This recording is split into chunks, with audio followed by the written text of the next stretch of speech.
ಅಪ್ಪು ಬರೋ ಒಂದು ಫೋಟೋ ಮುಂದೆ ವಂದಿತಾ ಅವರು ಕಣ್ಣೀರು ಹಾಕುತ್ತಾ ಕೂತಿದ್ದಾರೆ. ಯಾಕೆಂದರೆ ವಂದಿತಾ ಅವರಿಗೆ ತಂದೆ ಅಂದರೆ ಸಿಕ್ಕಾಪಟ್ಟೆ ಇಷ್ಟ. ನಿತ್ಯ ತಂದೆಯನ್ನು ಮೀಟ್ ಮಾಡದೆ ಇರ್ತಾನೆ ಇರಲಿಲ್ಲ.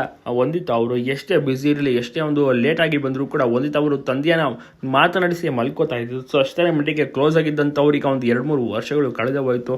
ತಂದೆಯನ್ನು ತುಂಬಾ ಮಿಸ್ ಮಾಡ್ಕೊಳ್ತಾರೆ. ತಂದೆಯ ಫೋಟೋ ಮುಂದೆ ನಿತ್ಯ ಆಗಾಗ ಕಣ್ಣೀರು ಹಾಕ್ತಿರ್ತಾರೆ. ತುಂಬ ಅಂದರೆ ತುಂಬಾ ನೆನಪು ಮಾಡ್ಕೊತಾರೆ. ವಂದಿತಾ ಅವರು ಭಾಳಷ್ಟು ರೀತಿಯಲ್ಲಿ ಹಚ್ಕೊಂಡಿದ್ದು ತಂದೆಯನ್ನು. ಅಶ್ವಿನಿ ಮೇಡಮ್ಗಿಂತ ತಂದೆಯನ್ನು ತುಂಬಾ ಇಷ್ಟಪಡ್ತಿದ್ರು ಅಪ್ಪು ಅವರನ್ನು.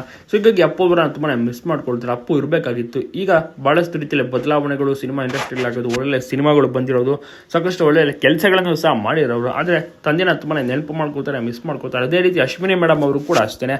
ತಂದೆ ಇದ್ದಿದ್ರೆ ಭಾಳಷ್ಟು ರೀತಿಯಲ್ಲಿ ಇಷ್ಟಪಟ್ಟಿರೋರು, ಅಭಿನಂದನೆಯನ್ನು ಕೂಡ ಸಲ್ಲಿಸಿರೋರು. ಅಶ್ವಿನಿ ಮೇಡಮ್ ಅವರು ಕೂಡ ವಂದಿತಾ ಅವರಿಗೆ ತುಂಬಾ ಸಪೋರ್ಟಿವ್ ಆಗಿದ್ದಾರೆ.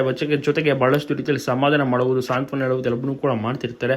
ಅಶ್ವಿನಿ ಮೇಡಮ್ ಅವರು ಕಂಪ್ಲೀಟಾಗಿ ಎಷ್ಟೇ ಬ್ಯುಸಿ ಇದ್ದರೂ ಕೂಡ ವಂದಿತಾ ಅವರಿಗೆ ಅಂತ ಸ್ವಲ್ಪ ಸಮಯವನ್ನು ಕೂಡ ಎತ್ತಿ ಇಡ್ತಾರೆ. ಈಗ ಒಂದು ಸಿನಿಮಾ ಇಂಡಸ್ಟ್ರಿಯಲ್ಲಿ ಭಾಳಷ್ಟು ಕೆಲಸಗಳಿರ್ತವೆ.